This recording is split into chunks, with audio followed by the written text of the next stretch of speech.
Good morning class. आज हम BA first year का सेकंड पेपर पढ़ेंगे, गृह व्यवस्था।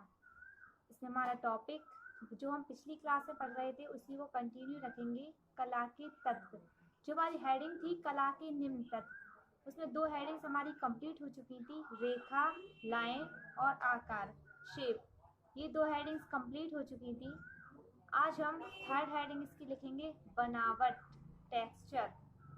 इसमें लिखेंगे बनावट का ज्ञान स्पर्शेंद्रिय के माध्यम से, अर्थात वस्तु को स्पर्श करके होता है। बनावट का ज्ञान अनुभव द्वारा, बिना स्पर्श के नेत्रों द्वारा भी किया जा सकता है। बनावट में वस्तुओं, कमरों की आंतरिक सज्जा को विशेषता व सुंदरता मिलती है। बनावट का उपयोग गृह सज्जा में फर्नीचर, कालीन, पर्दे, दरी, दीवार, चित्र, सजावट की अन्य सामग्री पर किया जाता है। बनावट में एकता होनी चाहिए।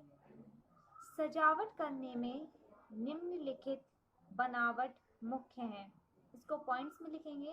फर्स्ट पॉइंट में लिखेंगे चिकना, कुरकुरा, खुरदरा, रोएदार, कोमल, छिद्र युक्त, फरी, धातु किए, चट्टानी और तीखा। पैराग्राफ चेंज करके लिखेंगे बनावट और रंग में पारस्परिक संबंध है। खुरदरी बनावट और नाजुक रंगों में तर्कसंगतता नहीं है, जबकि उत्तम बनावट और पेस्टर रंगों में अनुरूपता है। एक रोएदार, खुरदरी या कुरकुरी बनावट का कोमल मेल किसी चिकनी, चमकीली, कोमल सतह वाली वस्तु से नहीं हो सकता है। ओक और महोगनी का फर्नीचर एक साथ प्रयुक्त नहीं हो सकता है। महोगनी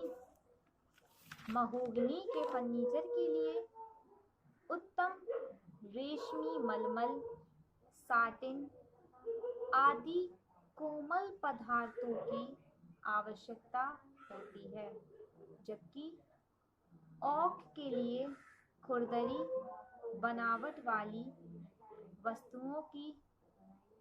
वस्तु का चिकनापन या खुरदरापन प्रकाश को अवशोषित करके या उसे प्रतिबिंबित करने में योग्य देता है।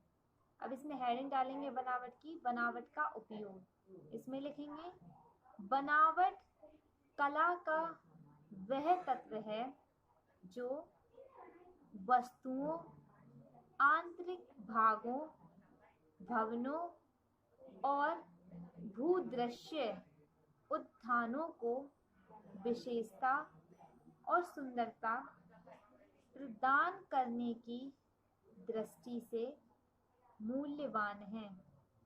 कुछ क्षेत्रों में बनावट की लगभग उपेक्षा ही कर दी गई है, परंतु बनावट में रुचि की तीव्र लहर उत्पन्न हो गई है, जिसके कारण समस्त दृश्य कलाओं में इसको एक सबल और महत्वपूर्ण कारक के रूप में माना जाने लगा है।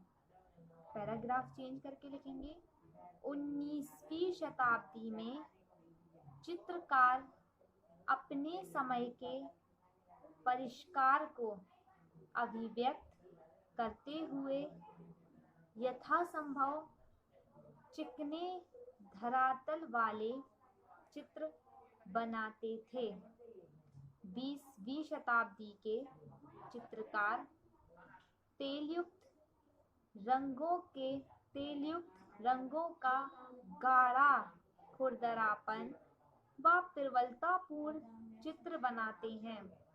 मूर्ति कला का बनावट से विशिष्ट संबंध है, क्योंकि कलाकार के भाव को व्यक्त करने की दृष्टि से मूर्ति की बनावट अत्यधिक महत्वपूर्ण है।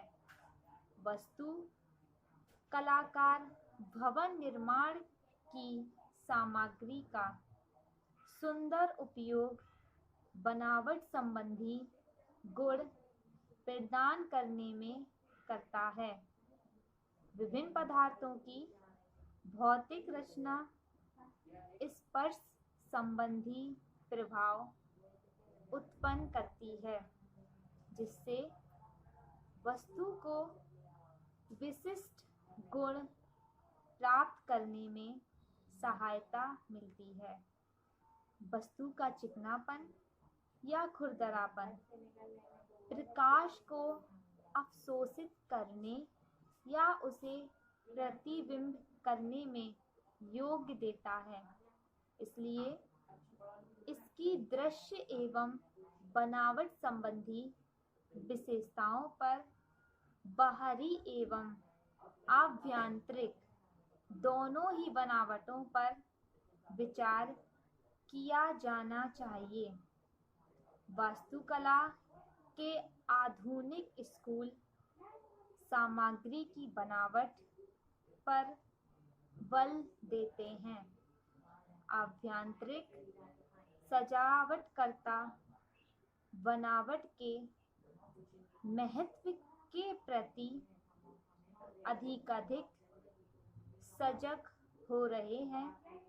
इस दिशा में और अधिक सुधार की आवश्यकता है, क्योंकि अनेक स्त्रियां बनावट के संबंध में बहुत कम ही जानकारी रखती हैं।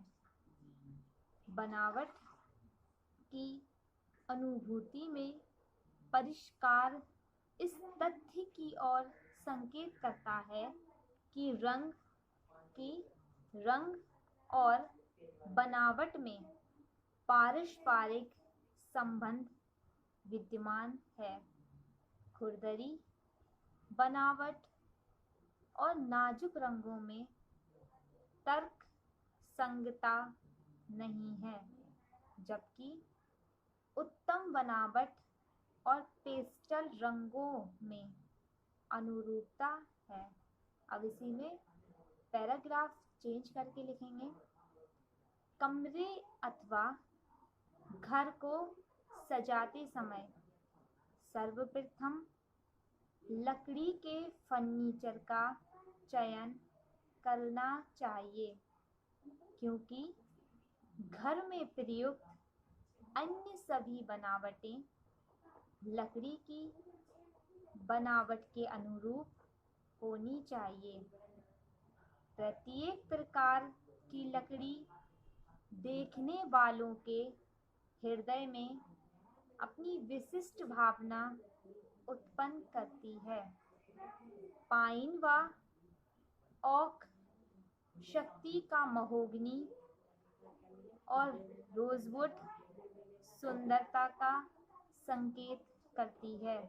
स्पष्ट है कि ओक और महोगनी का फर्नीचर एक साथ प्रयुक्त नहीं किया जा सकता है।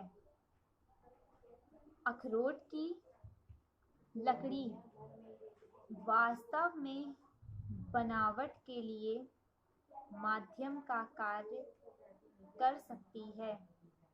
इसे या तो महोगनी या हल्के शाहबलूत के साथ प्रयुक्त किया जा सकता है। महोगनी के लिए उत्तम रेशमी साटिन मलमल आदि कोमल बनावट वाले पदार्थों की आवश्यकता होती है, जबकि शाहबलूत के लिए खुरदरी बनावट वाली वस्तुओं जैसे टेपेस्ट्री, बड़ी पैटर्न वाली लिनन आदि का प्रयोग किया जाना उपयुक्त होता है। बनावट का आधुनिक उपयोग रचनात्मक होता है। इसके आगे की हेडिंग्स हम नेक्स्ट वीडियो में पढ़ेंगे।